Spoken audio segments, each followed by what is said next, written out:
ആ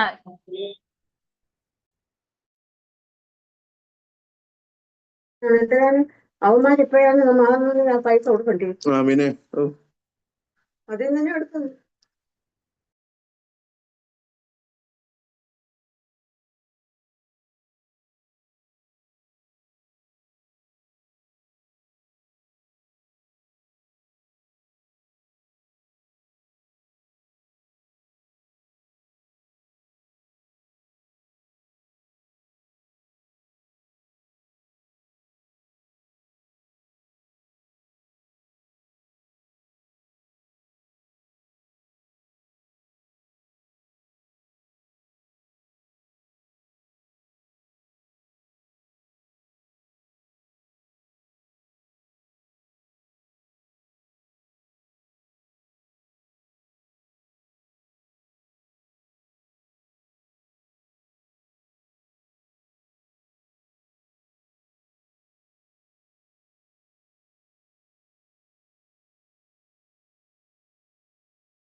So can we start? Lipin sir, can we start?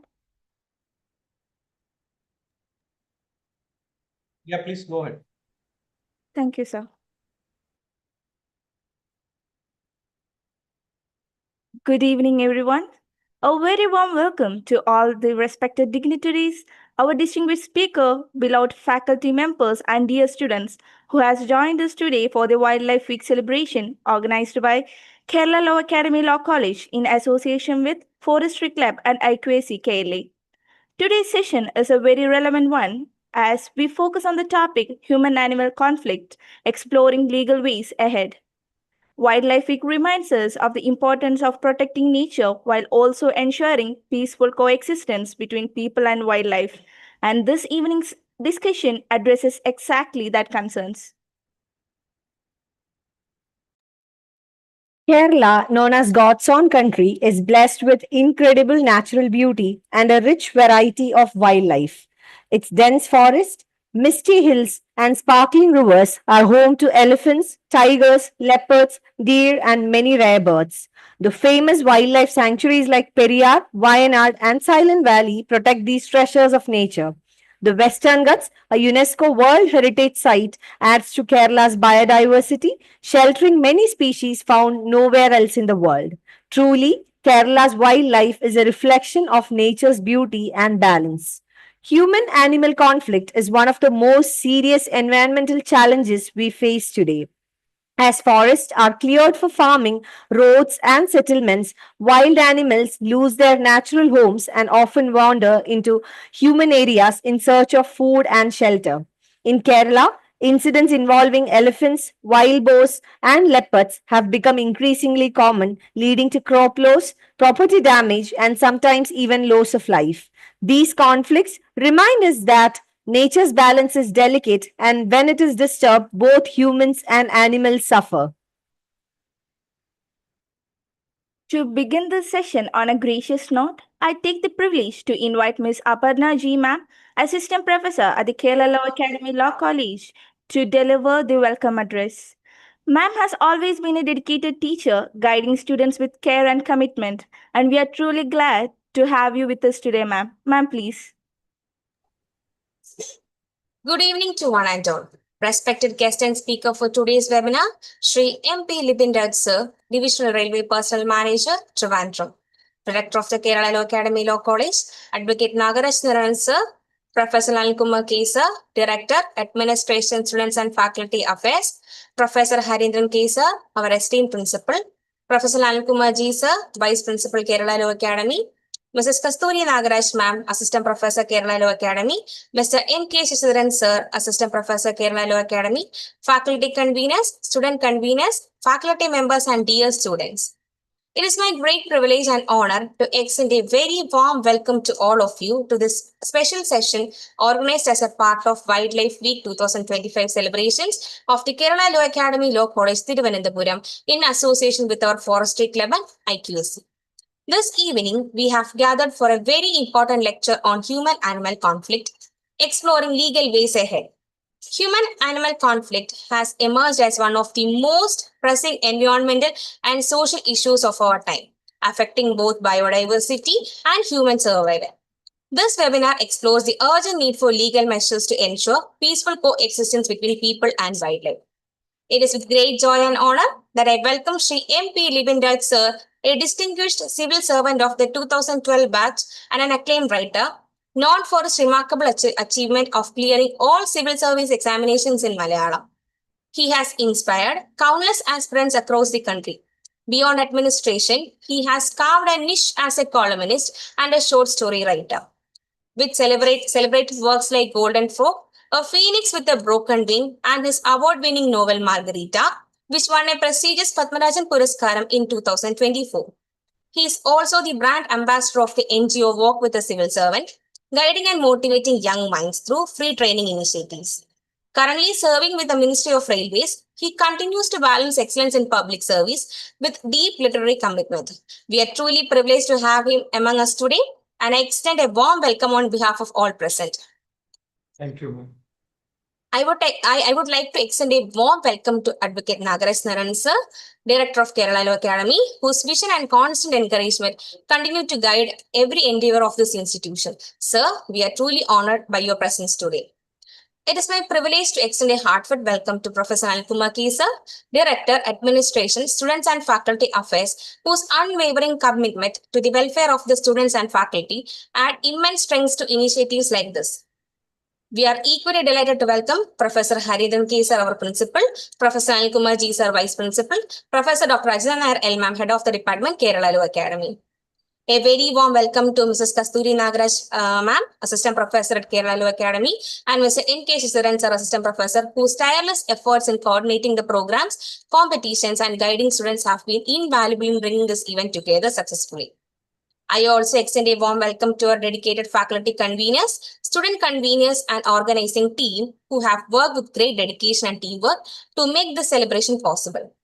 Last but certainly not least, I extend a heartfelt welcome to all participants and attendees. Your presence and active involvement give true meaning of this occasion.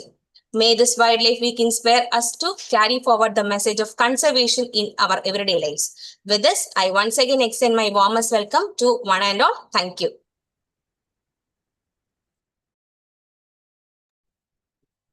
Thank you so much, ma'am, for your valuable words of welcome and for setting the tone of this evening session.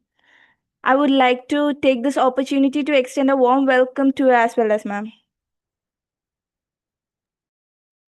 It is now my honor to introduce the distinguished speaker of the day, Shri MP Libinraj sir, who is a 2012 batch civil servant, a distinguished writer and columnist, and who is also known for his remarkable achievement of clearing the All India Civil Service examination in Malayalam. Currently serving with the Ministry of Railways, he is also the brand ambassador of the NGO Walk with the Civil Servant, a free civil service training initiative that inspires aspiring candidates across the country. A recipient of UNICEF's Youth Leadership Award in 2009, Lipinraj sir has made significant contributions to Malayalam literature through his storytelling and insightful columns. His acclaimed works include Golden Frog, A Phoenix with a Broken Wing, Elimination Round, Padam Onna Atmavishwasam, etc. His most recent novel, Margarita, published by DC Books, earned him the prestigious Padmarajan Puraskaram in 2024, further cementing his place as a prominent voice in contemporary Malayalam literature. With great honor, I now invite Sri MP Libinraj sir to address this gathering. Sir, please. Most respected Nagaraj sir, Dr. Anil Kumar sir, Principal Shashindran sir, Ajita madam, N.K. Shashidharan sir, Advocate Aparna madam, other faculty members, organizers, and dear participants. Good evening to all. Today, the subject of discussion is human-wildlife conflict legal ways ahead. I'll just share my PPT.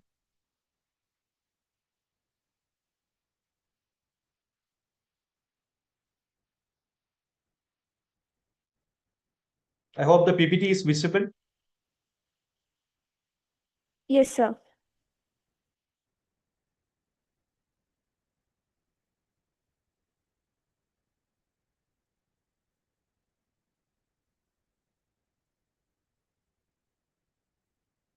So thanks to you all for your participation. The subject is how the humans interact with the environment and how this interaction with the environment leads to a conflict which creates potential threats to both humans as well as the environment. So you know how they say the line between wild and domestic is so thin. Well, when it comes to wildlife, it's actually wildly thin, especially when elephants are strolling into your backyard and making themselves at your home on your couch. Most of the times, we are hearing news stories in which elephants and humans they are coming together, and sometimes it goes to a fight, or some of the humans lose their lives also. I was remembering one of the life incident happened in my service life. I was working at Palghar. One of my staff members constructed a beautiful house to hear chirping sounds of birds and dancing peacocks. You know, finally what happened? The monkeys started entering into her living room and elephants into her backyard, on a daily basis. And it was her long dream to construct a home near forest. Finally, she sold her property at a very lower price and left the house with a heavy heart. Those who wish to construct home now think about buffer zone and fire line inside forest land. So I wish to ask a few questions to our participants, that anyone other than who work with the forest department who is aware about what is a fire line inside a forest. Anyone from the participants who don't have any forest background, who are not working with the forest department? Anyone have any idea what is a fire line inside a forest land?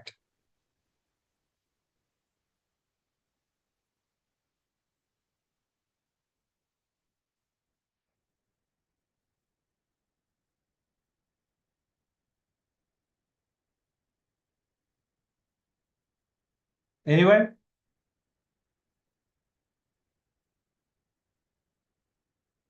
So fire line, basically, it's a thin line between the human habitat and the forest area. So in this whole subjects,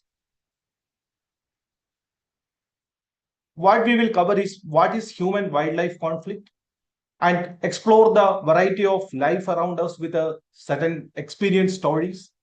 Threats to biodiversity, what are the major threats to biodiversity, and few case studies. Find out what is putting the nature and humans at risk, and how we can help through legal ways, and what are the legal ways available to human beings to get a solution in human wildlife conflict. Very recently, I have attended a seminar in which High Court judges, Supreme Court judges, and various stakeholders, policy, those who are making the policy related to human wildlife conflict, a bunch of experts attended, and they have derived certain ideas as well as policies for human wildlife conflict. I'll come back to that. First, how this human wildlife conflict, what are these various struggles involved in human wildlife conflicts?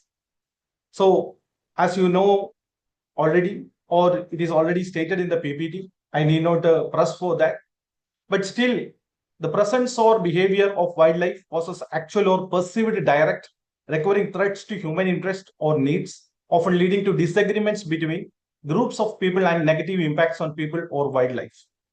So, if you see how humans are encroaching wildlife area, for example, in India, 35% of the tiger ranges are currently outside the unprotected areas.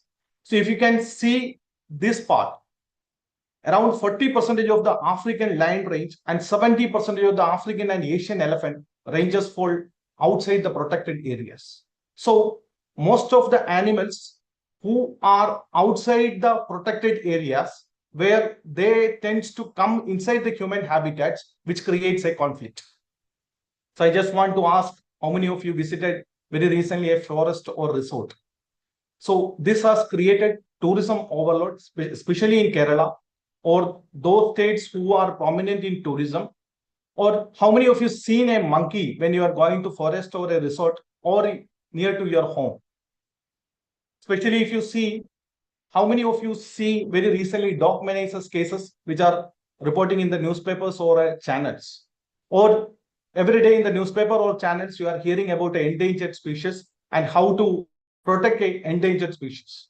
So certain human wildlife conflicts leads to endangered animals, as well as it creates to the frustration among the animal groups, which leads to dog bites and other cases.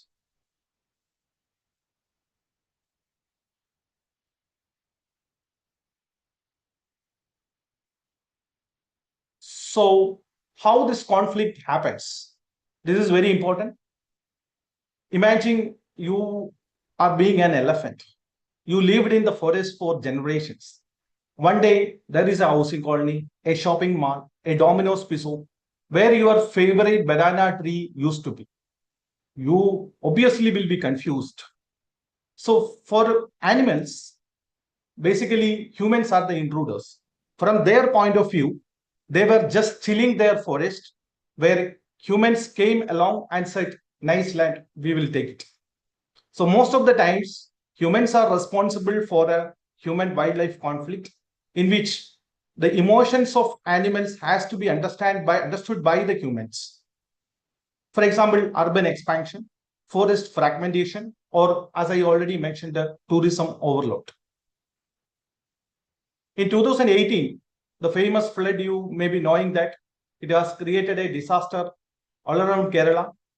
In Aranmula, a place in Pathanamthitta district, the Pamba River set a new trajectory to flow. So it was cleared all kinds of encroachments created by the humans over centuries. So then people started studying about how the Pamba River changed the trajectory of its own and how it found that all the encroachments, even the municipal corporation failed to, or the panchayats failed to remove certain encroachments, but the river was keeping away all the encroachments created by the humans. Here, a scientific principle in which recently the Nature magazine published an article, certain scientists told that water or river has a long memory too. You may be knowing that elephants, they are very famous for their memory. So I just want to explain what is this human-wildlife conflict. It's when wildlife and human activities clash, often leading to animals raiding farms, crops, or even towns. Imagine a tiger is wandering your street like its on way to a local market, or an elephant treating your car like a personal toy to play with.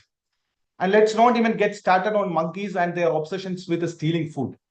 I mean, how do they even know how to open a packet of chips so efficiently?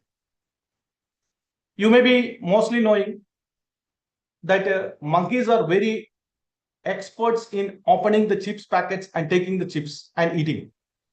When I was visiting Pepara last year, I saw that one girl is serving fruity juice as well as Lay's chips to a monkey. Monkey was demanding again and again. This leads to over the time when tourists are serving their own food to the animals, wild animals, and you have seen most of sorry. Sir, I'm sorry. Excuse me, sir. I think the PPT is not visible. Oh, okay. Thank you, sir.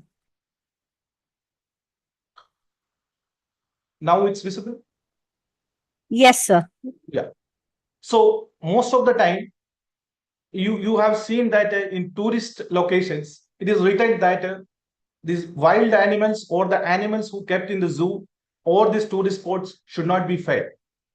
Why? It is like bringing the human taste into the animal. It creates frustration among the animal. Firstly, it will create attraction. You know that, see, every day you are eating dosha at your home and you are getting bored with that dosha, your mom's dosha. One day you want to take a outside food. You want to go to KFC or McDonald's for a pizza or burger. But for an animal, it is a different taste. So changing the taste of the animal leads to the human-wildlife conflict, sadly. For example, if you see the COVID-19 pandemic sparked by a zoonotic disease, which is driven by the close association of people, their livestock and wildlife, and by the unregulated consumption of wild animals.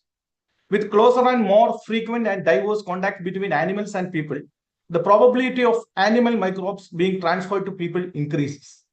So this is another result of wildlife-borne infections coming out from the human-wildlife conflict. So most of the diseases, if you look at, though it's a SARS or Ebola or the Nipah virus, which is coming out of the human-wildlife conflict, and mostly the doctors are studying about how this conflict leads to such communicable diseases. We'll go to the reasons, one of the major reasons. I hope the PPT is visible. Yes, sir. Yeah. So we'll go to one of the reasons is urbanization. As you already know, or it is already explained in the PPT, so I don't want to read it again. But still, the transport network, the conflict between the animals. For example, a lot of cattle run happens in our transportation system. And expansion of road and rail networks leads to most of the time the natural path of animals. For example, if you heard about Anatara, anyone heard about Anatara? Any participants? Some of the participants were raising the hand. Anyone? Anyone heard about Anatara? ആരെങ്കിലും ആനത്താരയെ കുറിച്ച് കേട്ടിട്ടുണ്ടോ? Anyone? Yeah, Bindu or she raised her hand. Bindu, you ever heard about Anatara or Nagatara, which is very prevalent in states like Assam, West Bengal, or mostly North Indian states? Anyone? So basically, Anatara, I hope I am audible. Yes, sir, you are. Let us more, let it be an interactive session. So some of the participants can also speak whether they heard about this. So Anatara means a traditional path in which the memory of the elephant keeps its track, that most of the times elephants as a herd, they will move from one place to another part of the forest. So most of the times humans may not be aware about this. So nowadays forest officials are taking stringent steps to restrict the construction of resorts or any kind of buildings in the Anatara. But these elephant paths are very important, in which if a railway track or a national highway is constructed, which is obstructing the normal path of an elephant. So elephant intends to travel in its own way. I hope most of you have seen a video how a elephant is destructing a solar fencing so creatively. So elephant very well know that it may get an electric shock. So elephants start trying to push the survey stone which was placed with the solar fencing. Then elephant understood that the electric connection is not there. Then it crossed the place. So most of the times, for example, in Tamil Nadu, some places, these farmers put chili plants in the cornfields because they are tired of this elephant's attacks, and so they put chili plants in the cornfields. Finally, what happened? After 1 month, initially the elephants were so hesitant to come to the cornfields. Later, they came to know how to segregate these chili plants from the cornfields. So most of the times, animals, when you are trying to divert from their traditional paths, they learn these techniques or tricks and they try to regain their path which was encroached by the humans. The third reason, definitely increasing the human population. The many human settlements are coming up near the peripheries of the protected areas, and encroachment in the forest land by local people for cultivation and collection of food and fodder, etc. Therefore, the limiting the natural resources, which leads to the human-wildlife conflict. So, most of the times, the people who are affected with the human-wildlife conflict, they are not aware about their rights. NELSA, you may be knowing about NELSA more. NELSA offering a free legal aid to those who are affected with a human-wildlife conflict. Most of the people may not be knowing this. So, being in the legal fraternity, we should teach these lessons to our fellow citizens that a free legal aid is possible for citizens who are affected with a human-wildlife conflict. We'll go to the Indian scenario. So, this is a very sad fact that how the forest and climate change data, which shows that 500 elephants were killed between 2014 and 15 and 2018 and 19, mostly related to human-elephant conflict. This is either because of hunting of elephants, or with one reason or other, they are getting communicable diseases from the human side or human settlements. And we may think that elephants are, they are resistant to immunity. They have high immunity skills, but sadly, no.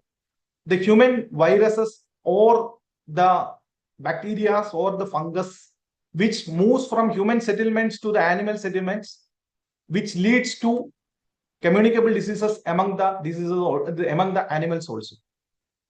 But during the same period, around 2,000 people killed as a result of the conflict with the elephants. You may be wondering that the number of elephants killed are very small, but the natural resources we lost as part of this hunting process is huge. So, how to demarcate the boundary between humans and animals is one of the important policy questions raised in the seminar which I attended. The governments, the juries, the lawyers, or the panel members, the experts, they are thinking over how to solve these issues. So you know that there are legal ways, there are steps taken by the government. Most of the times, very recently you have seen that one video circulating in the social media that one monkey snatched a bag worth around 10 lakhs and monkey started distributing the money. So monkey thought that, okay, let's bring socialism among the people and distribute the money to people. But sadly, the money value, or the monkey is not aware about just a paper for monkey. He is not understanding the currency value. So the party who brought the cash for his land registration, he was actually begging to people to return his money. So most of the times, those houses which are situated near to the forest land, most of the times the people who are not able to keep any food items in their home because of the monkeys attack.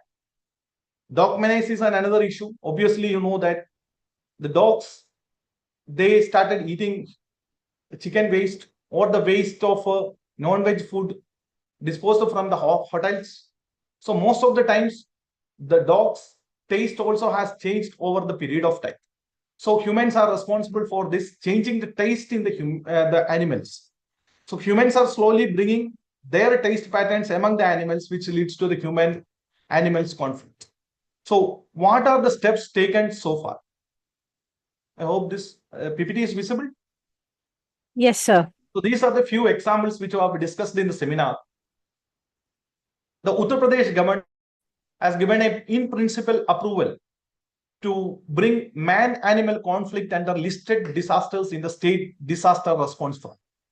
In Kerala also, if you see, you take the last disaster at Wayanad, lot of orphaned children were there, and the state was responsible to take care of them. Even the orphaned children or the orphans who are coming under this man-animal conflict, they are protected under man-animal conflict. Even the women who are working in self-help groups, they lost their jobs because of the human-animal conflict, are also protected under state disaster response fund. And how many of you know that after a human-animal conflict, if a person is deceased, he is eligible for a ex gratia amount of rupees 4 lakhs. And he is eligible for an immediate assistance from the district administration for a rupees of 50,000 rupees. So these are the points which should have a widespread awareness among the people, because those who are affected with a man-animal conflict, sometimes they are bedridden, they may need money for a hospital expenditure, or they are eligible for insurance coverage. So most of the times citizens are not aware about what are the benefits which are available under man-animal conflict. The next is another example from Uttarakhand government. In 2019, they have carried out a biofencing by growing various species of plants in the areas. Similarly, you may be heard about the crickets. Crickets means this cheeweeder. The Malayalam parayna cheeweeder. Most of the times, these elephants are afraid of crickets.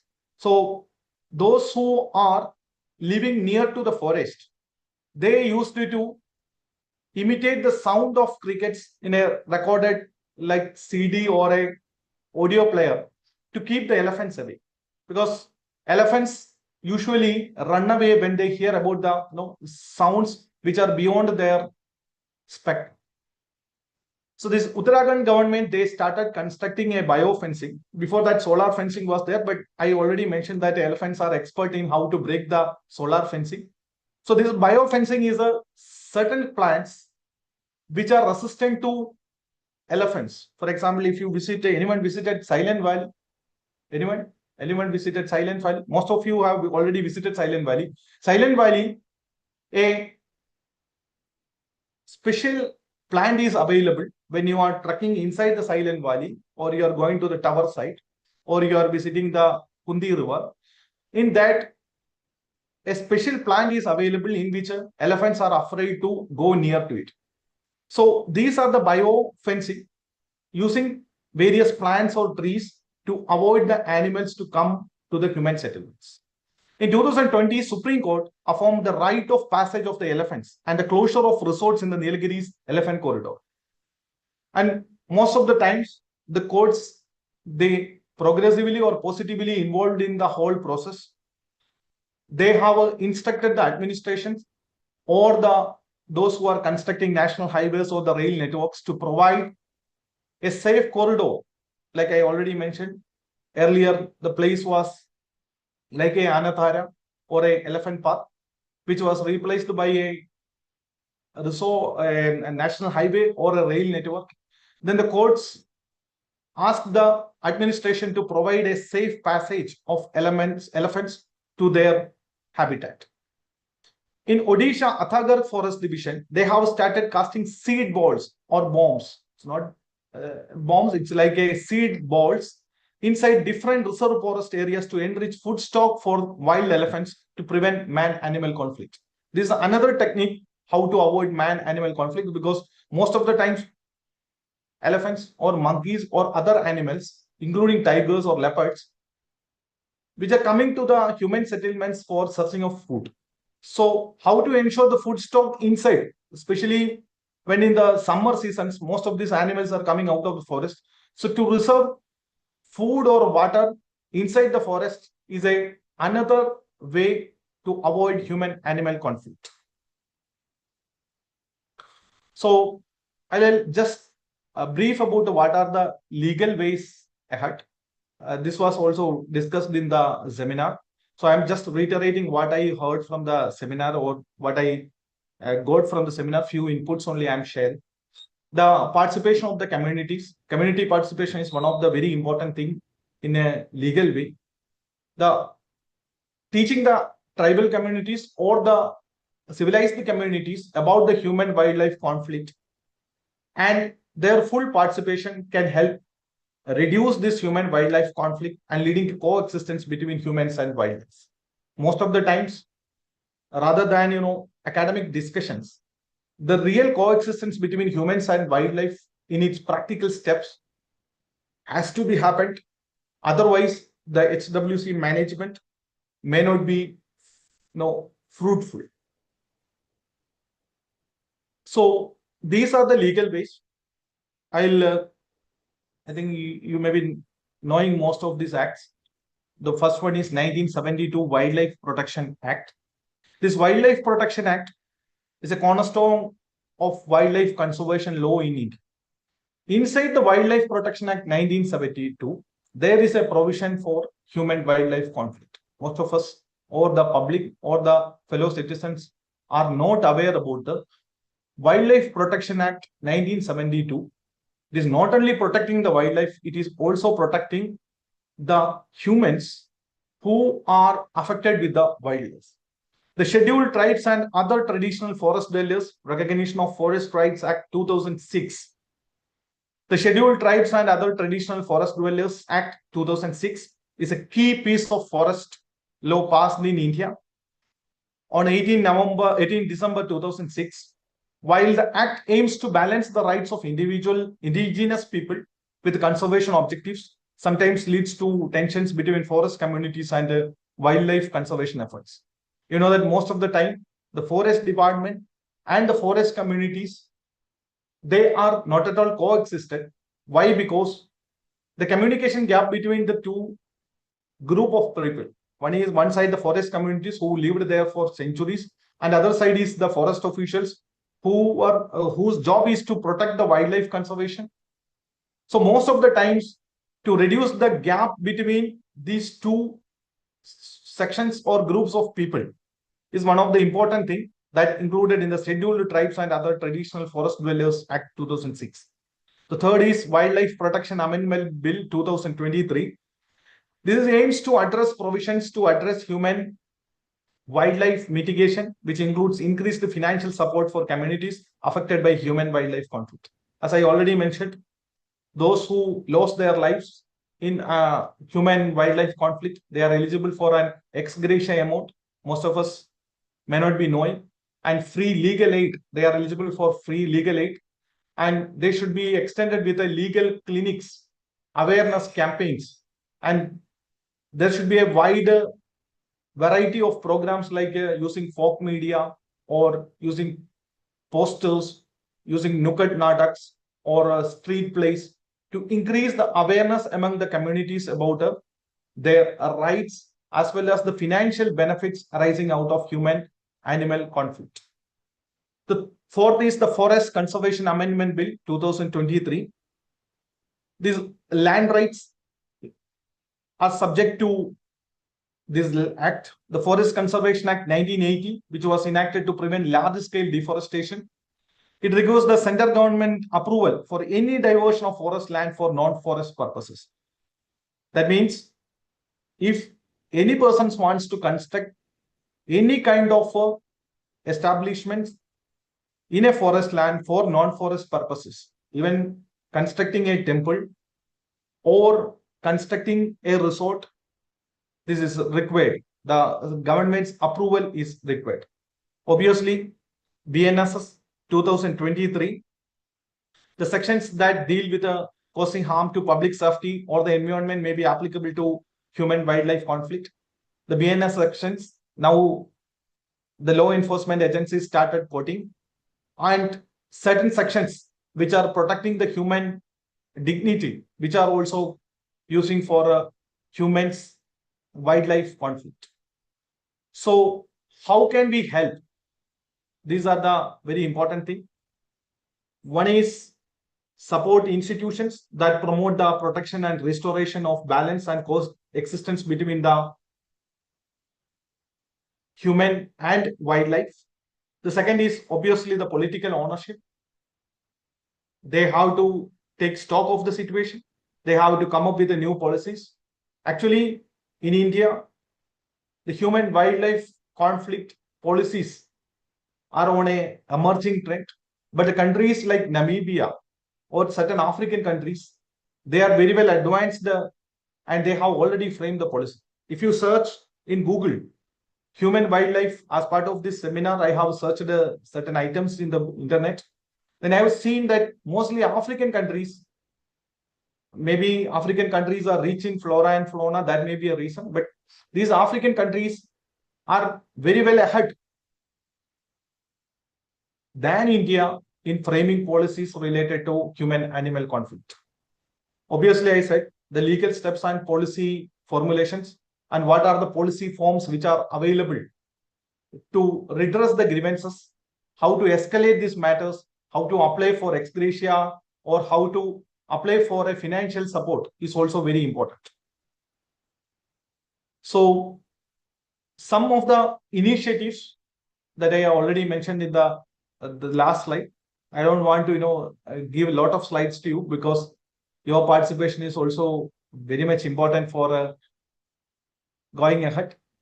The insurance I have mentioned, utilizing the add-on coverage under the Pradhan Mantri Fasal Bima Yojana for crop compensation against crop damage due to human wildlife conflict. This is one of the important things, that if an animal destroys a crop area or a paddy field, then the farmer or the people who are affected with the human wildlife conflict, they are eligible for a add-on coverage under the PMFBY for crop compensation. There is no prerequisite like they should take a crop insurance for this. This is straight away they can claim for this benefit. Then augmenting fodder, and just augmenting fodder and water sources within the forest area. I already mentioned about how to reserve food and fodder inside the forest is one of the important things. Then proactive measures like interdepartmental committees. Human wildlife conflict majorly affecting 3 or 4 departments like Department of Forest, Department of Revenue, obviously the Revenue Administration or the District Administration, and Disaster Management Authority, which is headed by the concerned District Administration. Then Department of Justice, obviously the compensation related cases or the delay in implementation of the projects or lack of safe passage or lack of elephant paths, all these cases coming to the judiciary. So these departments, we have to ensure a interdepartmental committees at the local or state level. Then adoption of early warning systems. As I already mentioned, very recently, the Tamil Nadu government, they have found a artificial intelligence way to keep elephants away from their homes or the paddy fields, like AI camera, which identifies the movements of persons, which can be used for identifying the animals' movements also. Like in Tamil Nadu, especially in Nilgiri district, they have installed the AI camera to track the movement of the elephants. The moment the AI camera detects the movement of the elephant, a sudden alarm will be available, and the villagers as well as the animals will get alert. The animals will get alert not because of the AI camera, it's because of the sound generated by the system which is connected with the artificial intelligence camera. So it is a easy way to understand that how they are using early warning systems. For example, I already mentioned that near to railway tracks and national highways, the sound of crickets, recorded sounds of crickets are used to keep the elephants away. So this is another way of early warning systems. But I found that most of the times, West Bengal, they have used the system of crickets to avoid elephants. But finally, the elephants start identifying that it is not the sound of the genuine crickets, it's not the real crickets. So elephants started coming to the paddy fields again. So most of the times, with its brainy nature or its memory, animals try to bypass the early warning systems. But with the advent of technology or like artificial intelligence, we can use humans as well as the animal conflict in a effective way. Then dedicated circle-wise control rooms. These are very, very important, with the toll-free hotline numbers, identification of hotspots, etc. Then providing instant relief, a payment, as I already mentioned, instant relief to those who are affected with this. These are some of the initiatives done as part of this. But most of the times, the awareness among the fellow citizens is one of the important things. Especially financial support given by the government is a very important thing. Government can utilize its own emergency response fund for these purposes. So most of the state governments are not aware about how to divert these funds. Most of the state governments may think that rehabilitation is very important. But rather than rehabilitation, for example, a person who affected with a elephant attack, who is bedridden for years, who will take care of his health cost? That is a very important thing. He may not have a health insurance policy, or he may not have a 24/7 health assistance system. The state government is responsible for providing a free medical service to a persons who are bedridden as part of this human wildlife conflict. Most of the people may not aware that. Also, trainings which are given to the local communities, forest dwellers and tribal communities are very important, because they may be knowing the natural ways to avoid the animals than the civilized humans. So taking the help from the indigenous communities as well as the tribal communities are very important. You may be knowing that the Kerala government, the forest department, started recruiting watchers from the forest tribal communities. This is not like giving a job to a tribal community, but it's a two-way system to learn how to learn the tricks from them to avoid human-animal conflict, and they may be knowing the early warning system, they will work better than an AI camera or a early warning system developed by a machine. So taking the help of forest dwellers or the tribal communities is one of the important thing which already included in the policy paper of NELSA. So providing an instant support. For example, you know that how a dog bites creates a trauma in a kid or a person. It's not that easy to come out of that trauma.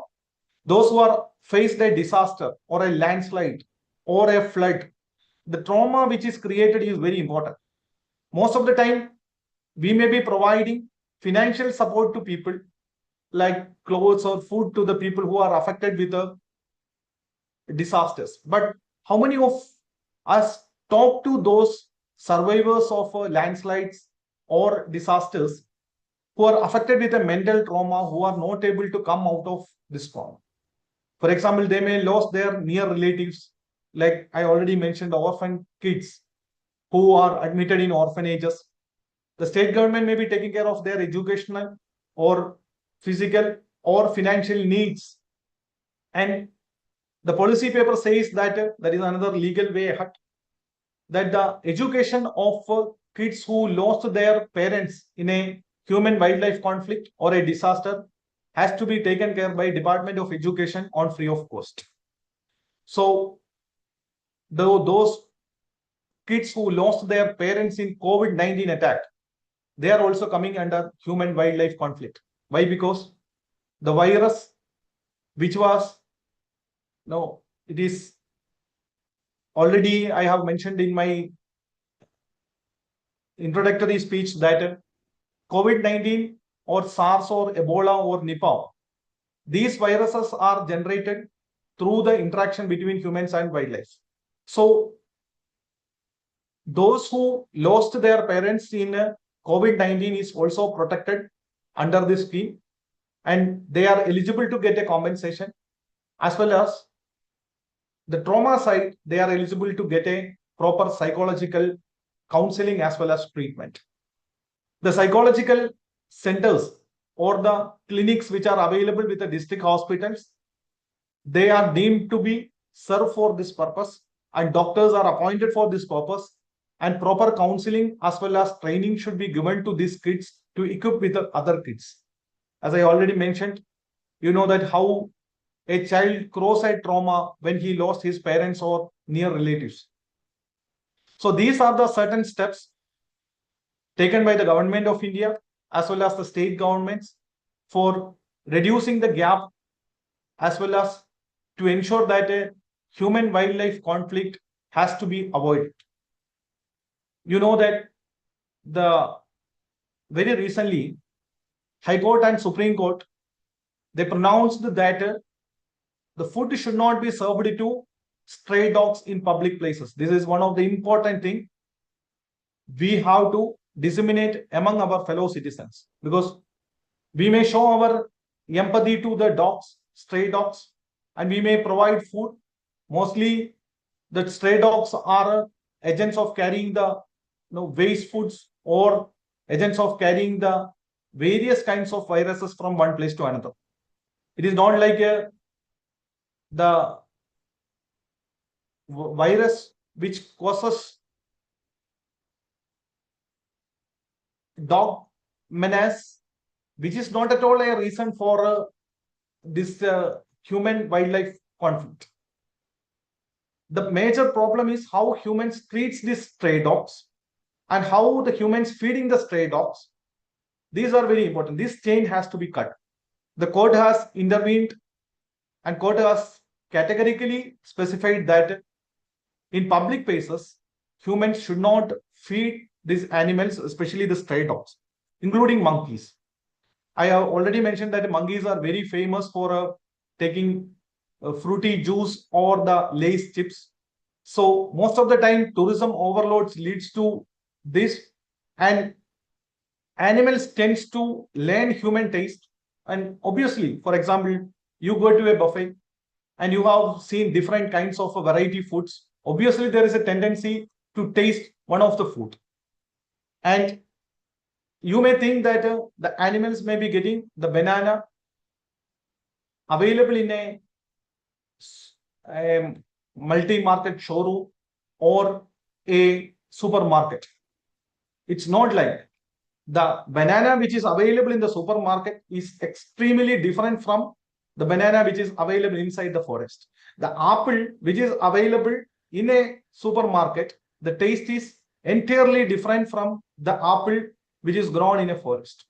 So most of the times humans try to compensate, or humans try to give these apples or bananas or the fruits available in a supermarket, and they tend to take this to a place and give it to the monkeys or the animals. So this is a very bad trend which leads to human wildlife conflict. These are the small points which can be taken care by the fellow citizens, which will avoid the different problems like dog menace, the monkey attacks. Most of the times, you may be knowing that very recently Madhubhumi published their article, a series of articles, how people left their homes from a nearby forest area where last 50 years no animals came, no human wildlife conflict was there, but how the humans, they left the place and now nobody is ready to stay in the place. The land prices have reduced, they lost their homes also, they sold that homes at a lower prices to some resorts, but resorts are also not able to survive in that particular locality. So it indirectly affects the tourism industry. So these are the certain points we have to take care. So I'll just give a brief about what I explained so far. Those who joined later will get an idea. The human wildlife conflict, which is very common all over the world, where African countries are ahead than India.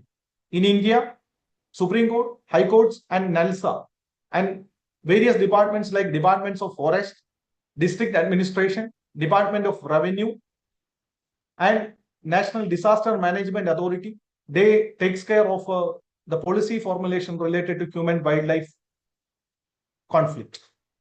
And certain legal ways like a Wildlife Protection Act, Pradhan Mantri Fasal Bima Yojana for a crop compensation scheme, and ex gratia payment for those who are affected in a flood related or disaster or landslides. They are eligible for a ex gratia payment. For death, they are eligible for an amount of rupees 4 lakhs, and immediate payment of rupees 50,000 is eligible for such survivors. And those who are orphaned out of these natural disasters, they have to be taken care by the state, and they should be given proper psychological counseling to get out of the trauma. And instant relief is also available. And early warning system is very important, as I already mentioned, like Anataras or the elephant corridors. The forest department as well as the courts are giving directions to provide elephant corridors for the safe passage of the elephants from one place to another. So these are the very important thing. And disease control, I have mentioned about the disease control, how the diseases, communicable diseases like COVID-19, Ebola, Nipah, etc. are spreading because of the human wildlife conflict. So to regulate the urbanization is very difficult. To restrict the tourism overload is very difficult. And to reduce the human population is also very difficult. So what are the ways ahead? Coexistence between wildlife and humans are only solution, in which the role of communities, forest dwellers and tribal communities are very important. So with this, I'm concluding my small presentation. And if any questions related to this, those who are interested to have a further discussion, please ask. Thank you. And I extend my heartiest thanks to Shashidharan sir for inviting me this wildlife seminar. I also extend my warm regards to Nagaraj sir, Anil Kumar sir, Ajita madam, Shashidharan sir, Principal Shashidharan sir, other faculty members, Advocate Aparna madam, and other faculty members and participants for this occasion. Thank you. Thank you, sir. Thank you so much, sir, for your insightful words and for taking the time to be with us this evening. Your guidance and expertise on the human-animal conflict exploring legal ways are truly invaluable, and we are grateful for your presence and contribution for the session. Now it's a time for the students. If anyone have any queries or questions, may ask now. സാറേ good evening sir. Good evening. Sir, എൻ്റെ പേര് doctor Sumodan എന്നാ. എനിക്കൊരു വീട് അഞ്ചലിലുണ്ട്. അഞ്ചൽ അവിടെ ഈ ഒരു കോവിഡിന്റെ സമയത്ത് ഈ മങ്കീസിന്റെ ശല്യം ഉണ്ടായിരുന്നു. ഇപ്പോഴത് അവിടെ താമസിക്കാൻ പറ്റാത്തൊരു സ്ഥിതിയാണ്. രാവിലെ ഡോറ് തുറന്ന കാറിന്റെ മുകളിൽ കയറി ഇരിക്കുക. വീടിന്റെ ചുറ്റും ഉണ്ടായിരുന്ന ഫ്രൂട്ട്സ്, മാങ്ങ, ചക്ക, പ്ലാവ് ഇതെല്ലാം വെട്ടിക്കളഞ്ഞു. എന്നിട്ടും ശല്യം എന്ന് വെച്ച് കഴിഞ്ഞാൽ ഇപ്പൊ വീട്ടിലോട്ട് കയറി വരുന്ന ലൈനുണ്ട്. ഈ ലൈനിൽ കൂടെ ഈ കുരങ്ങന്മാര് നടന്ന് ഇതെല്ലാം 3-4 പ്രാവശ്യം പൊട്ടിച്ചു കളഞ്ഞു. മാസത്തിൽ 2 പ്രാവശ്യം ഇത് ഇലക്ട്രിസിറ്റി ബോർഡിൽ വിളിച്ച് കെട്ടണം. ഇതെങ്ങനെയാണ് ഇതിന് പരിഹാരം? എവിടെയാണ് കംപ്ലൈന്റ് കൊടുക്കേണ്ടത്? ഒത്തിരിയും കംപ്ലൈന്റ് പുനലൂരൊക്കെ കൊടുത്തു നോക്കി. അഞ്ചലിൽ ഒരു ഫോറസ്റ്റ് ഓഫീസ് ഉണ്ട്, അവിടെയും കൊടുത്തു നോക്കി. ഒരു മാർഗവും ഇല്ല. എന്താണ് സാർ ചെയ്യേണ്ടത്? ഇതില് പ്രധാനമായിട്ടും ഈ ഫോറസ്റ്റ് ഏരിയയിൽ നിന്ന് എത്രത്തോളം ദൂരെയാണ് വീട്? That is very important. അലയാമണിലാണ്, Anchal Alayamon. How far is the forest land from your home? ഒരു ശരിക്കും പത്തനാപുരം കഴിയുമ്പോൾ അവിടെ ഒരു ഫോറസ്റ്റ് ലാൻഡ് ഉണ്ട്. പക്ഷെ ഇത് ഏകദേശം ഒരു 30 കിലോമീറ്റേഴ്സ് അവയാണ്. സോ ഇതൊരു കേരളത്തിലെ ഒറ്റപ്പെട്ട സംഭവമല്ല. ഞാൻ പറഞ്ഞതുപോലെ മാതൃഭൂമി അടുത്ത കാലത്ത് ഒരു സീരീസ് ഓഫ് ആർട്ടിക്കിൾസ് ചെയ്തിരുന്നത് entire North Kerala is affected with this problem. Those who are staying in nearby forest areas like Nilambu or Anjal or Koni, they are affected with this kind of problems. എനിക്ക് തോന്നുന്നു നിങ്ങൾ ഫോറസ്റ്റിന്റെ വളരെ അടുത്തായിട്ട്, ഞാൻ മുമ്പ് സൂചിപ്പിച്ചതുപോലെ fire ലൈനിലോ അല്ലെങ്കിൽ buffer സോണിനോ അടുത്ത് പോകണമെന്നില്ല. You need not be staying near the buffer zone. Forest plantation ഫ്ലോറസ്റ്റിന്റെ അടുത്ത് താമസിക്കുന്നവർക്ക് വരെ ഇത്തരത്തിലുള്ള ഹ്യൂമൻ വൈൽഡ് ലൈഫ് കോൺഫ്ലിക്ട് ഉണ്ടാവാറുണ്ട്. So you have to complaint to the local administration. ആരാണോ നിങ്ങളുടെ പഞ്ചായത്ത് അധികാരികൾ, അവർക്കാണ് ആദ്യ പരാതി നൽകേണ്ടത്. Second, the forest department, obviously the forest department have rules. But thirdly, the communities who are staying inside the forest, they can play a bigger role. Karanam, why the monkeys are coming? Monkeys are not on their vacation, right? Monkeys are not on their vacation to visit you. Monkeys are coming to take care of its survival. Adinte nilanilppinu venditana monkeys are coming out of their natural habitat. So ensuring the food availability inside the forest. അതായത് കാടിനകത്ത് monkeys ആവട്ടെ, ഇപ്പം wild pig, കാട്ടുപന്നിയുടെ ശല്യം വലിയ തോതില് ഈ പത്തനംതിട്ട, കൊല്ലം, ആലപ്പുഴ ജില്ലകളിൽ report ചെയ്യപ്പെട്ടിട്ടുണ്ട്. നഗരത്തിലുള്ളവരുടെ കാര്യവും വ്യത്യസ്തമല്ല. Those who are living in the city space, they are facing this dog menace. So Trivandrum is one of the very important city in which dog menace is more than other cities like Kochi and Calicut. So why it is happening? Maybe ningalkariam, those who left the dogs in streets, നായികളെ ഉപേക്ഷിക്കുന്ന ആളുകളുണ്ട്. വീട്ടിൽ നിന്ന് ഉപേക്ഷിക്കുന്ന നായികളുണ്ട്. നായികൾ പെറ്റുപെരുകുന്നുണ്ട്. അപ്പൊ അതുകൊണ്ട് തന്നെ എങ്ങനെയാണ് ഇതിനെ control ചെയ്യേണ്ടത് എന്നുള്ളത് വളരെ പ്രധാനപ്പെട്ട കാര്യം.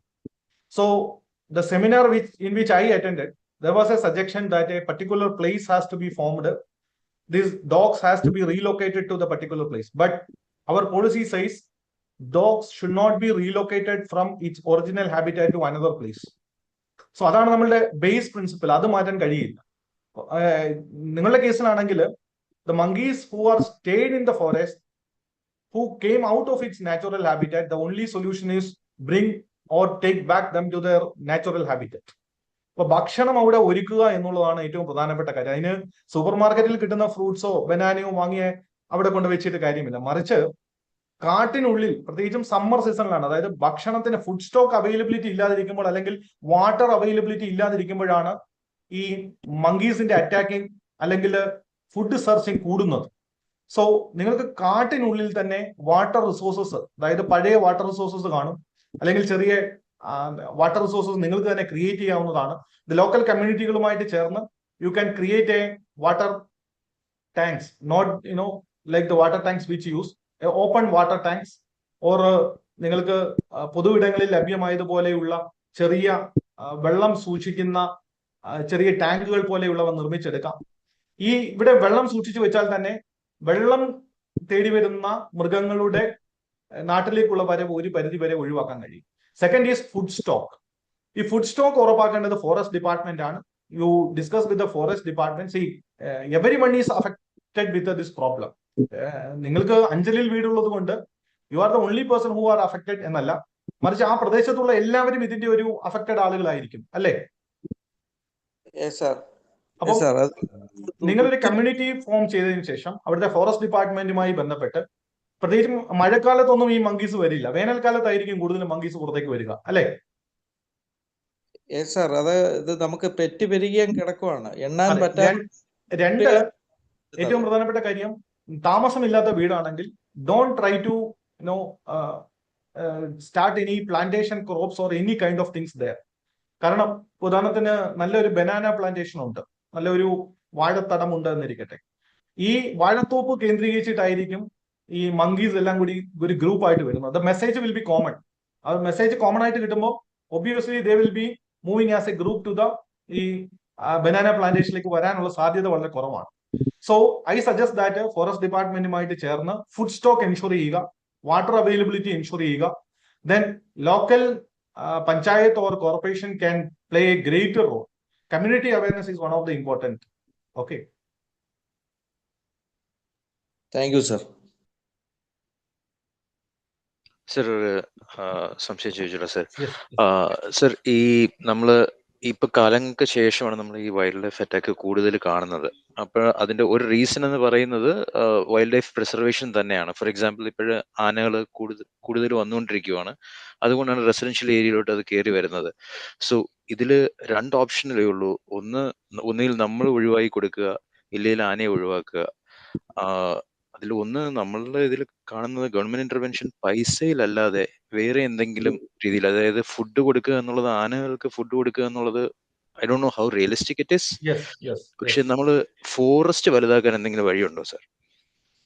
ഇല്ല, ഏറ്റവും പ്രധാനപ്പെട്ട ഒരു കാര്യം, U may B heard about ഈ നമ്മുടെ കാവ് സംരക്ഷണം എന്നുള്ളതിനെ പറ്റി നിങ്ങൾ കേട്ടിട്ടുണ്ടോ? പണ്ട് കാലത്ത് നമ്മുടെ വീടിന്റെ ഒരു പോർഷൻ, അതായത് ലാൻഡ് ഏരിയ കൂടുതലുള്ളവരാണ്, not a small land mass, വളരെ അതായത് ഗ്രാമപ്രദേശങ്ങളിലോ നഗരപ്രദേശങ്ങളിലോ നല്ല ലാൻഡ് മാസ് ഉള്ള സ്ഥലങ്ങളിൽ ആളുകൾ അവരുടെ വീടുകളിൽ കാവ് എന്ന് പറഞ്ഞൊരു കൺസെപ്റ്റ് വെച്ചിട്ടുണ്ട്.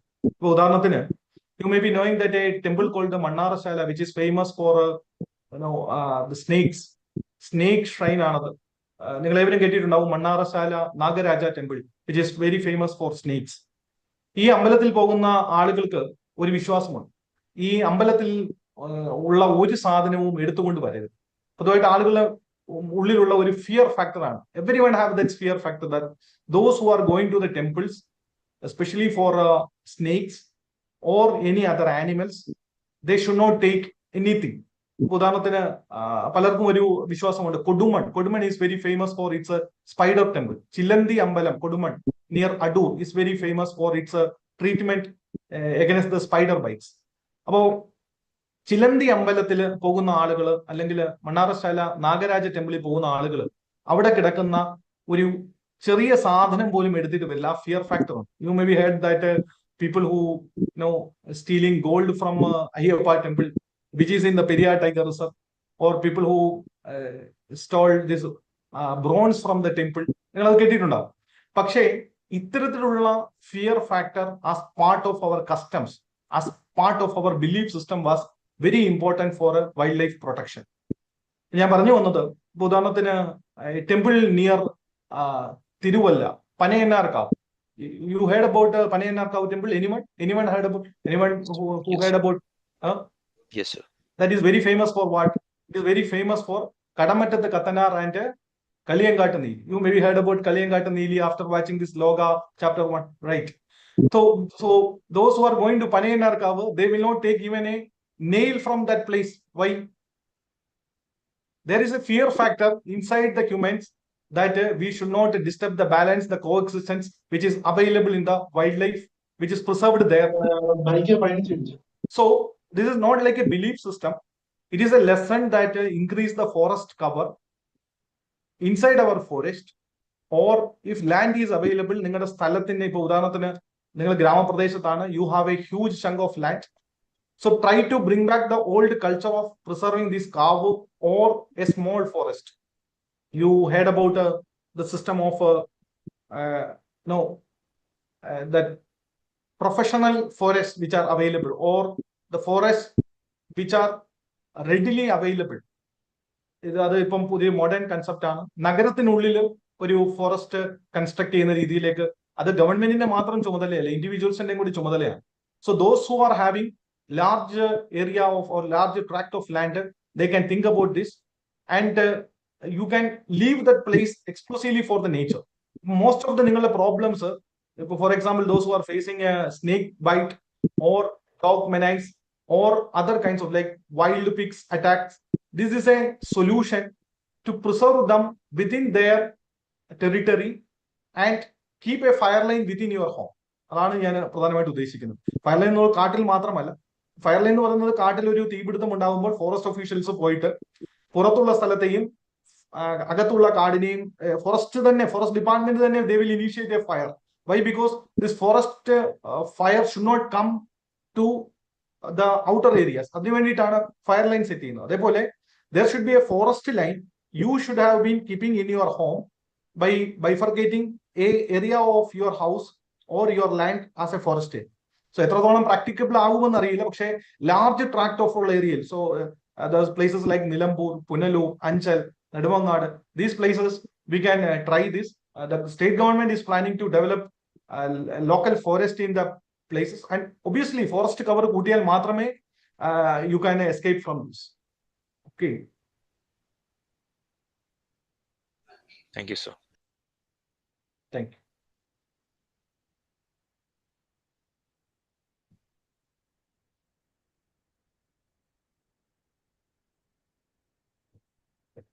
Any other questions? Then otherwise we'll wind up the session. Thank you. If there is no any further queries or questions, can we conclude the session? സാറേ, ഒരു ചോദ്യം. സാറേ, ഈ കാട്ടുപന്നികളെ കൊല്ലുന്നതിന് ഒരു നിയമം വന്നെന്ന് പറഞ്ഞാൽ അതിനെ കുറിച്ച് പറയാം. കാട്ടുപന്നികളെ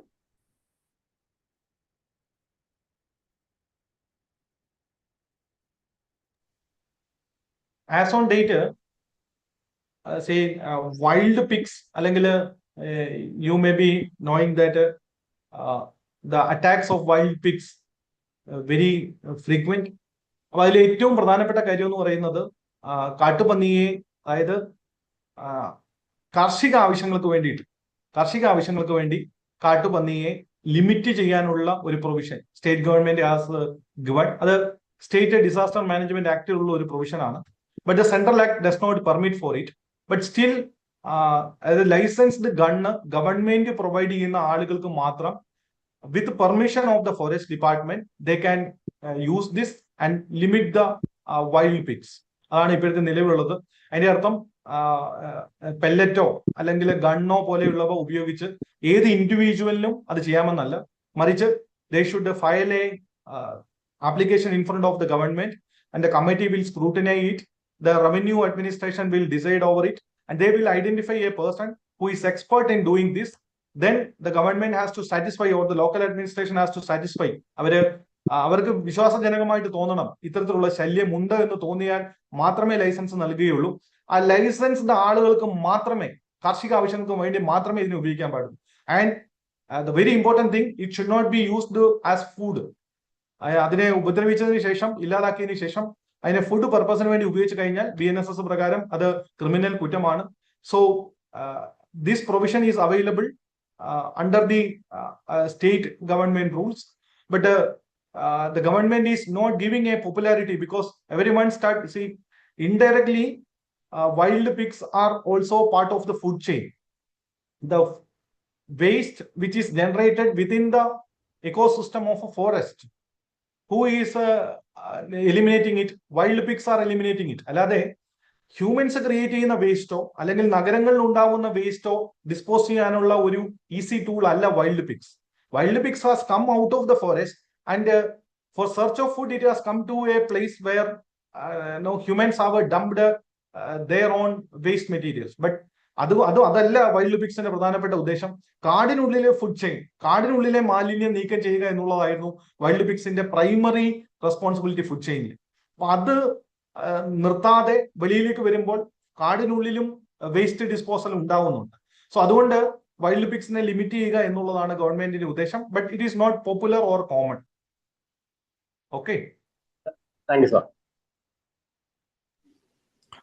സർ, ലാസ്റ്റ് ഡൗട്ട്. നമ്മുടെ ബഡ്ജറ്റിൽ എത്ര % വരെയാണ് സർ നമ്മൾ വൈൽഡ് ലൈഫ് പ്രിസർവേഷന് വേണ്ടി മാറ്റിവെക്കുന്നത്? അതിലെന്തെങ്കിലും ഇതുണ്ടോ, എന്തെങ്കിലും പാരാമീറ്റർ ഉണ്ടോ? അങ്ങനെ ഇത്ര % കൂടുന്നുണ്ടെന്നോ കുറയുന്നുണ്ടെന്നോ വർഷം? I'm not sure about the budget of Kerala, but I'm sure about the union budget, in which the Ministry of Forest, Ministry of Environment, they are allocating share for their department for human wildlife conflict. അതുകൊണ്ടാണ് NALSA is taking efforts. NALSA is the nodal authority. I'll share a paper with you.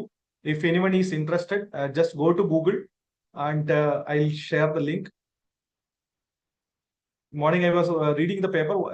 The entire PPT which I have prepared based on that material only.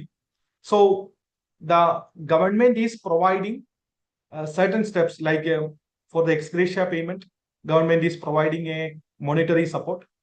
അതായത് ഇതിൽ മരിക്കുന്ന ആളുകൾക്ക് ex gratia കൊടുക്കുന്നുണ്ട്, immediate financial support ആയിട്ട് കൊടുക്കുന്നുണ്ട്.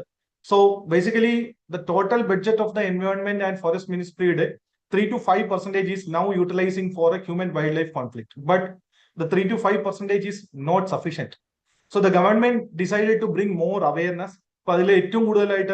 Government is spending money for publicity. I already mentioned that folk media upayogichu, Nukat Nadak upayogichu, poster designing nadati, awareness among children, schools, colleges, like that, increase the awareness. Then free legal aid under forest department is already started. Various states have already started. Then biofencing and solar fencing. Though I already told, അതായത് ആനകൾക്ക് memory വളരെ കൂടുതലാണെന്ന് ഞാൻ സൂചിപ്പിച്ചിരുന്നു. ആനകൾ solar fencing തകർക്കുന്ന ഇൻസിഡന്റുകൾ വളരെ ഉണ്ടായിട്ടുണ്ട്. But still solar fencing is an effective method for other animals. ഇപ്പം ഫോർ എക്സാമ്പിൾ അടുത്ത കാലത്ത് A fight between A wild pig and a fox has happened because of its territory. It's like two neighbors are fighting on its own territory. രണ്ട് കൂട്ടർ തമ്മിൽ അവരുടെ ടെറിട്ടറിയെ ചൊല്ലി തർക്കമുണ്ടായി. One person is telling it is my place, the other person is telling it is my place. So in the animal's territory also this happens.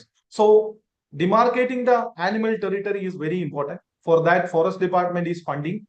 Also creating a buffer zone from the residential areas. Also rehabilitation projects അതിനുവേണ്ടി government amount നൽകുന്നുണ്ട്. Those who are staying, നമ്മളുടെ ആദ്യത്തെ സംശയം ചോദിച്ച ആള് സൂചിപ്പിച്ചതുപോലെ അഞ്ജലിയിൽ അദ്ദേഹത്തിന് വീടുണ്ട്. അപ്പം അദ്ദേഹത്തിന് ഒരുപക്ഷെ നഗരത്തിൽ താമസിക്കാൻ വേറെ വീടുണ്ടെങ്കിൽ government will not look for rehabilitation. പക്ഷേ അദ്ദേഹത്തിന് അഞ്ജലിയിൽ മാത്രമേ വീടുള്ളൂ, അദ്ദേഹത്തിന് അവിടെ താമസിക്കാൻ പറ്റാത്ത സാഹചര്യമാണ്. To relocate him, to rehabilitate him from that place to another locality, government used to give money and the forest department will take care of the land. Then forest department will soon make a land into a forest land. അതുവിടെ forest station കൊണ്ടുവരും. Then അതിനുള്ള steps എടുക്കും, അതിനെ ഫോറസ്റ്റിന്റെ ഭാഗമാക്കി മാറ്റും. Then buffer zone പ്ലേസസിൽ നിന്ന് resorts, other industrial commercial എസ്റ്റാബ്ലിഷ്മെന്റ്സിനെ പതുക്കെ മാറ്റിക്കൊണ്ടിരിക്കുകയാണ്. So now you know that Kerala is very famous for such evictions, but still public awareness is very important. അതിനുവേണ്ടി ഗവൺമെന്റ് സ്പെൻഡ് ചെയ്യുന്നുണ്ട്. ബട്ട് വരും വർഷങ്ങളിൽ definitely, including the state government, because Kerala is one of the most affected. But in terms of human wildlife conflict, Kerala is not the highly affected states in southern part. Tamil Nadu is highly affected. But അതായത് southern സ്റ്റേറ്റില് കേരളമല്ല human wild life കോൺഫ്ലിക്റ്റിന്റെ ഏറ്റവും വലിയ ഇര തമിഴ്നാടാണ്. കാരണം agriculture land വളരെ കൂടുതലാണ് തമിഴ്നാട്ടില്. And forest ലാൻഡും agriculture ലാൻഡും തമ്മിലുള്ള വ്യത്യാസം വളരെ വളരെ തിന്നാണ് തമിഴ്നാട്ടില്. അതേസമയം കേരളത്തില് അർബൻ പ്ലേസസിലാണ്, അതായത് ഹ്യൂമൻ സെറ്റിൽമെന്റ് കൂടുതലുള്ള ഡെവലപ്ഡ് പ്ലേസസിലാണ് കേരളത്തില് ഈ ഹ്യൂമൻ വൈൽഡ് ലൈഫ് കോൺഫ്ലിക്റ്റ് വളരെ കൂടുതലുള്ളത്. കേരളത്തില് ഏറ്റവും പ്രധാനമായിട്ടുള്ളത് ഡോഗ് മെനേസ് ആണ്. Then wild pig attacks, then monkeys, then elephants. ഇങ്ങനെയാണ് കണക്കുകൾ സൂചിപ്പിക്കുന്നത്. Then in northern Kerala, Wayanad പോലുള്ള സ്ഥലങ്ങളിൽ leopard attacks. Very funny thing that people have put boats to avoid these wild animals. So how the wild animals will understand by placing the boats? These are the ineffective tricks where the animals may not aware that നിങ്ങൾക്ക് അവിടെ ഒരു പ്രധാനപ്പെട്ട വാഴത്തോപ്പ് ഉണ്ടായിരുന്നു, നിങ്ങൾ അവിടെയാണ് പോയിക്കൊണ്ടിരുന്നതെങ്കിൽ next day if someone restricts your path, obviously you will go. So you may not be knowing that വാഴത്തോപ്പ് മറ്റൊരാൾക്ക് കൊടുത്തെന്നോ അല്ലെങ്കിൽ വാഴത്തോപ്പ് മാറ്റി അവിടെ ഒരു ഇൻഡസ്ട്രിയൽ എസ്റ്റാബ്ലിഷ്മെന്റ് വരികയാണെന്നോ ആനിമൽസിന് അറിയില്ല. So obviously to bring more awareness among the people is a major purpose of the government. So the government is planning to spread the awareness campaign. Okay. So വരും വർഷങ്ങളിൽ നിങ്ങൾ സൂചിപ്പിച്ചതുപോലെ ഡെഫിനറ്റ്ലി ബഡ്ജറ്റിന്റെ ഒരു portion human wild life കോൺഫ്ലിക്റ്റിന് വേണ്ടി മാറ്റി വെക്കേണ്ടി വരും. സ്പെഷ്യലി ഡിസാസ്റ്റർ മാനേജ്മെന്റ് ഒരു പോർഷൻ. ഇപ്പം disaster management authority human wild life കോൺഫ്ലിക്റ്റിന്റെ ഭാഗമായിട്ട് നിൽക്കുന്ന അതോറിറ്റിയാണ്. So disaster management authority obviously ഇതിന്റെ ഒരു ഭാഗമായി തീരും. Okay.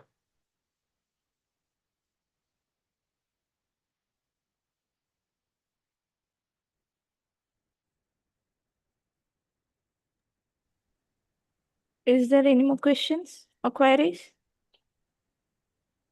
No. So those who wish to see a video how the elephants are smart, the chat box I will put the link which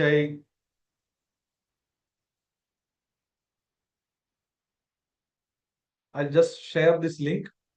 Those who are interested to see, they can see this video that how the elephants are smarter to defend the solar fencing. So you can click and go to the Facebook and watch the video also. Okay.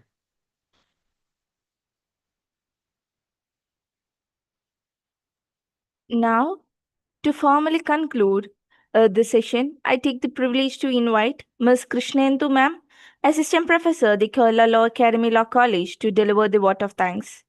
Ma'am has always been a source of guidance and inspiration to her students, and we are privileged to have you with us today, ma'am. Ma'am, please. Good evening to one and all.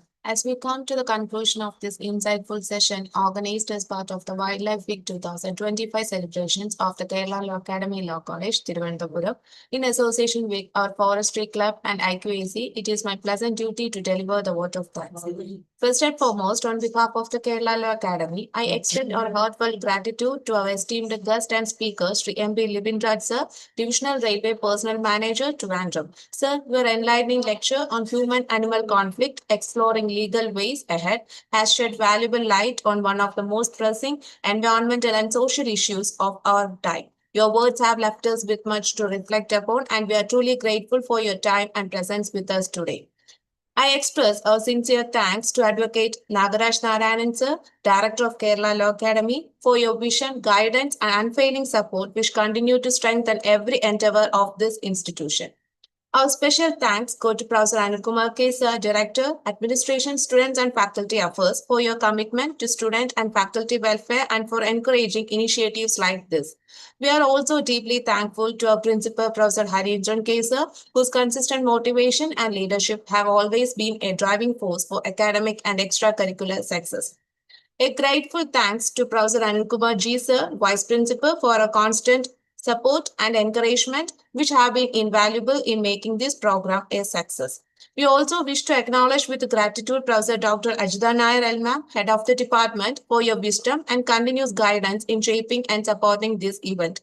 I take this moment to express our heartfelt gratitude to Mrs. Kasturi Nagaraj Ma'am, Assistant Professor at Kerala Law Academy Law College. Ma'am, your clarity of vision, thoughtful coordination, and tireless enthusiasm have ensured that this program truly reflects the spirit of the occasion. On behalf of everyone gathered here, I extend our sincere thanks to you.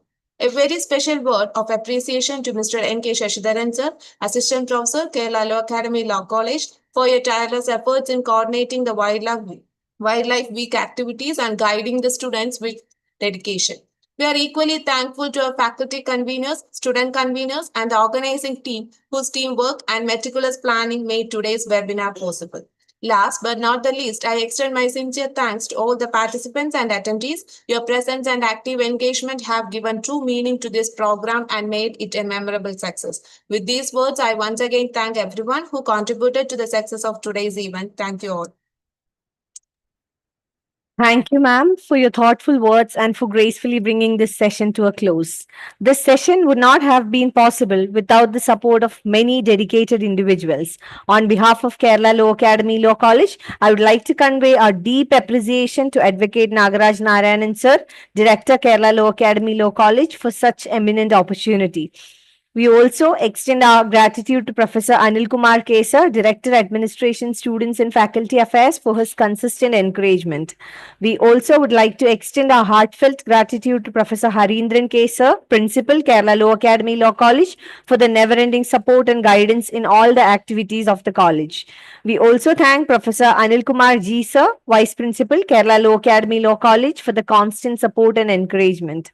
We also acknowledge Professor Dr. Ajna Nair L. Ma'am, HOD, Kerala Law Academy Law College, for the support in this event. We gratefully acknowledge the efforts of Mrs. Kasturi Nagaraj Ma'am, who played a pivotal role in making today's session a reality.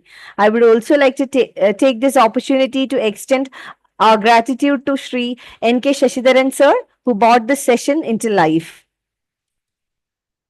I also extend my gratitude towards the faculty conveners and the student conveners of the program, the technical team of this event, and all the students who attended this event for their unwavering support, which has made this event a great success. With this, we conclude our session. I, Alakananda AN, and with my co-anchor Joycey Joy, your student moderators of the session, signing off.